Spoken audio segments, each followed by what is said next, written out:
দিয়ে বলল, ও আমার দয়ার আল্লাহ, ও আমার মাওলা, আমি আপনার কাছে আরজি জানাই, যে সন্তানটা আমার কথা শুনলো না, আমার কাছ থেকে মুখটা ফিরিয়ে নিয়ে সে হজের নিয়াতে চলে গেছে, ও আল্লাহ,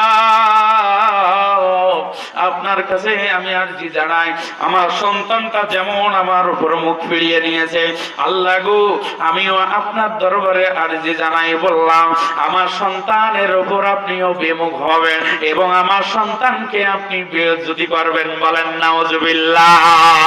এই কথাটা যখন এই মায়ের মুখ থেকে বাইর হয়ে গেছে, ও কলিজার টুকরো ভাইয়েরা, ও নোহালির ভাইয়েরা, এইরকম কত বদদুয়া আমার আব্বা আম্মার কাছে আমরা নিয়েছি, কথা বলেন ঠিক কিনা? আমার ভাইয়েরা, আজকেই তওবা করবেন, এখানেই তওবা করবেন, আব্বা আম্মার কাছে আজকে যে মাপ চাবেন, আব্বা আম্মার কাছে যাইয়া পাও ধরে বলবেন, আব্বা ও আমার আম্মা, আপনাদেরকে কত কষ্ট দিয়েছি আমরা, আমাকে মাফ করো, আমাকে মাফ করো। তুমি যদি আমাকে মাফ না করো তাহলে অবশ্যই অবশ্যই আমার আল্লাহ আমাকে মাফ করবে। আমার বন্ধুগণ, এই যুবক যখনই চলে গেল হজের নিয়তে হজ করার জন্য, এখন তো হেলিকপ্টার হয়েছে, এখন তো বিমান হয়েছে, এখন তো অনেক যানবাহন হয়েছে, সেই সময় কোনো যানবাহন ছিল না। ওই সময় ওই যুবক বেটা সুন্দরভাবে হজের নিয়তে চলে গেল। যাইতেই যাইতেই রাত যখন হয়ে গেল, সন্ধ্যা পড়ে আসলো, এমন তো সময় ওই যুবক ভাই আমার, ওই মৌলবী বেটা মসজিদের পাশ দিয়ে রাস্তা ছিল, ওই রাস্তার ধারে দেখে মসজিদে কানে আছে, সন্তানও নেমে আসলো, বলল যে আমাকে এখানে একটু রেস্ট নিতে হবে এবং রাতটা আজকে এখানে আমি যাপন করব। এই রাতটা যাপন করার পর আমি আবার কালকে সকালবেলা যাত্রা শুরু করব। আমার বন্ধুগণ, যখন এই কথাটা বলেছি, মসজিদের ভিতরের মধ্যে ডুইগা উযু কইরা আল্লাহর দরবারে সালাত আদায় করে আর আল্লাহকে বলে, আল্লাহ, ও আমার দয়ার আল্লাহ, আমি যে উদ্দেশ্যে চলে এসেছি, আমি যে নিয়াত করে এসেছি, আল্লাহ আমার উদ্দেশ্যকে আপনি কবুল করেন। আর আমার অসহায় আম্মাকে বাড়িতে রেখে এসেছি, ও আল্লাহ, আমার মাকে আপনি দেখে রাখেন। এই কথাগুলো বলি, কিন্তু আমার আল্লাহ তার হাতখানা ফেরত দেয়, অর্থাৎ তার দোয়া কবুল করে না। আমার ভাইরা, এদিক মধ্যে বৃদ্ধ বুড়িমা মৃত্যুবরণ করে ফেললো। কুল্লু নাফসিন যায়িকাতুল মাউত, ঠিক কিনা? প্রত্যেকটা প্রাণীকে মৃত্যুর স্বাদ গ্রহণ করতে হবে, কথা বলেন ঠিক কিনা? সুন্দরভাবে হয়তোবা সময় না থাকার কারণে আপনাদেরকে বলতে পারে নাই, বুঝাইতে পারে নাই, সেই মৃত্যুবরণ জীব হিসাবে দুনিয়ার জমিনে যারাই জন্মগ্রহণ করে দুনিয়ার মধ্যে এসেছে, আমার আল্লাহ বলে অবশ্যই অবশ্যই তাদের মৃত্যু গ্রহণ করতেই হবে, কথা বলেন ঠিক কিনা? আমার বন্ধুগণ,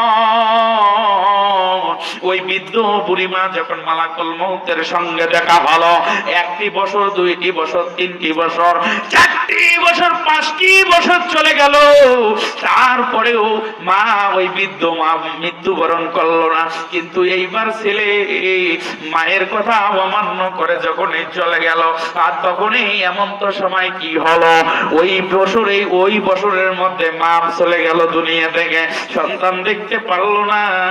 এমন তো সময় সুন্দরভাবে ওই যুবক মসজিদের ভিতরে ঢুইকা গেল। মসজিদের ভিতরে ঢুইকা আল্লাহ সালাত আদায় করতেছে, আল্লাহর হুকুম গুলো পালন করতেছে। আমার ভাইরা, যখন আল্লাহর হুকুম গুলো পালন করতেছে, সিজদারত অবস্থায় ওই মৌলবী বেটা আছে, এমন তো সময় পাশের গ্রামের মধ্যে একটা চোর এক বাড়ির মধ্যে ঢুকেছে। পাশের গ্রামের মধ্যে যখনই একটি বাড়িতে চোর ঢুকে পড়েছে, এই চোর মাল সামানা গুলো সুন্দরভাবে বস্তার ভিতরে ঢুকায় দিয়েছে, ব্যাগের মধ্যে নিয়েছে। ওই চোর গুলো মালগুলো নিয়ে যখন রাস্তার মধ্যে উঠেছে, তখন এই বাড়ির গৃহস্থওয়ালা জাগনা পেয়ে গেছে। জাগনা পাওয়ার পর চোরকে যখনই ধাওয়া দিয়েছে, চোরকে যখন পিটটা শুরু করে দিয়েছে, আমার ভাইরা গভীর মনোযোগ দিয়ে কথাগুলো শুনেন। যখন এই চোরটা ধাওয়া খেয়েছে, বাড়িওয়ালার ধাওয়া খেয়েছে, এমন তো সময় চোর আর কোনো জায়গা পায় নাই। চোর ওই মসজিদের মধ্যে টপকাইয়া ঢুকে পড়েছে। যখন এই টপকাইয়া ঢুকে পড়েছে, চোর বেকায় যায় পইরা গেল, দেখে ওখানে আর কোনো মানুষ নাই। একজন যুবক সিজদারত অবস্থায় আছে, শুধু দেখতেছে এখানেও তো মানুষ আছে, ওনার তো সিজদা শেষ হইলে আমাকে ধরে ফেলবে। না না না, মসজিদের ভিতরে আমার থাকা যাবে না। আমার ভাইরা এই চিন্তা চেতনা করে মৌলবী বেটা তো সিজদারত অবস্থায় আছে, আসর ওখানে মালসামানাগুলো মসজিদের ভিতরে রাইখা, চোর টপকাইয়া জালানা দিয়ে পার হয়ে চোর বাইসা হাফসিয়ে চইলা গেল। আর এদিকের মধ্যে দেখা যাচ্ছে যে ওই যে গৃহস্থ বাড়ির মধ্যে, ওই এলাকার যে গৃহস্থ আছে, ওই গৃহস্থটা সঙ্গে সঙ্গে মসজিদের ভেতরে ঢুকে পড়েছে। মসজিদের ভিতরে যখন ঢুকে পড়লো, এমন তো সময় মসজিদের ভিতরে যখন লোকজন সহ ঢুকে পড়েছে, দেখেছে মসজিদের ভিতরে মালসামানাগুলো আছে। আর একজন ব্যক্তি যুবক টান টান করে তার মাথার মধ্যে টুপি পাঞ্জাবি পরনেওয়ালা একজন মৌলবী, ওই মৌলবী সুন্দরভাবে সিজদানত আছে। মানুষ হতভম্ব হইয়া গেল। মানুষ ডাক দিয়ে বলতেছে, এ কেমন চোর, কেমনি করে আমাদের বাড়ি থেকে চুরি চামটা করে এসে মালসামানা মসজিদের ভিতরে রাইখা আবার সিজদারত আমার আল্লাহকে ডাকে। এ কোনো সাধারণ চোর নয়, এ হলো বাটপার চোর, একে ধরা হোক। বলেন নাউজুবিল্লাহ। আরো জোরে কোন চোর কি হইলো? এখন সাব্যস্ত কি হইলো? ওই মৌলবী বেটা হইলো। কথা কোন ঠিক কি না? এখন বাদ দেই ওয়াজ না শুনবেন আরেকদিন কম আজকে? তাইলে আপনারা ওয়াদা যেটা দিয়েছেন ওটা মানবেন তো? তোমার আব্বা আম্মার সাথে কি করো? সভ্য ব্যবহার করো। কি করো? সভ্য ব্যবহার করো, ইহসান করো। তাওয়ার বেটির কথা শুনে ভালোবাসা দেখে আব্বা আম্মার সঙ্গে দুর্ব্যবহার করা যাবে? আরো জোরে কোন যাবে না? একটাই সত্য, বিয়ার যারা যুবকরা এখানে বিয়ে করো নাই, বিয়ে করার সর্বপ্রথম সত্য ওকে দিবেন, আমার আব্বা আম্মাকে সর্বপ্রথম ভালোবাসতে হবে। কথা কোন ঠিক কিনা? আমার ভালোবাসা পড়ে, কথা কোন ঠিক কিনা? কিন্তু আমার আব্বা আম্মা যতদিন দুনিয়াতে থাকবে ততদিন তার ইহসান করতে হবে। কারণ আমার এলাকায় হুজুর এসেছিল, সূরা কি বনি ইসরাইল, বনি ইসরাইলের 23 নম্বর আয়াত থেকে তাফসীর শোনায় গেছে যে আমার আব্বা আম্মার সঙ্গে সভ্য ব্যবহার করতে হবে। কথা বলেন ঠিক কিনা? জোরে কোন ঠিক কিনা?